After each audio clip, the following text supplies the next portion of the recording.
Tik punten ieu teh token listrik teh da teu leres kodena. Terus kumaha? Nya pokona mah teu nambihan kawehana teh. Mesena iraha ieu cepi wong tingali. Hah? Ieu mah strukna ge tahun 2024. Ayeuna mah tahun 2020 genep atuh. Muhun nya eta teu leres bae ti kapungkur oge. Matakan abi nembe komplain ka dieu. Sebenarnya abi terkenal eueuh saha, tapi ningalina strukna emang nya meserna ti dieu. Tapi kunaon nembe komplain ayeuna tos 2 tahun atuh. Kunaon adi tos 2 tahun nembe komplain. Abi teu bisa mastikeun sababna.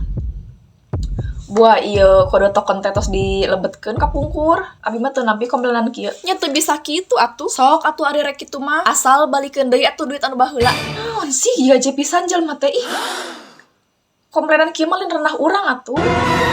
Mending ke PLN langsung meh jelas. Aneh. Aing meuli 2 tahun ka tukang aya komplain ka kara ayeuna.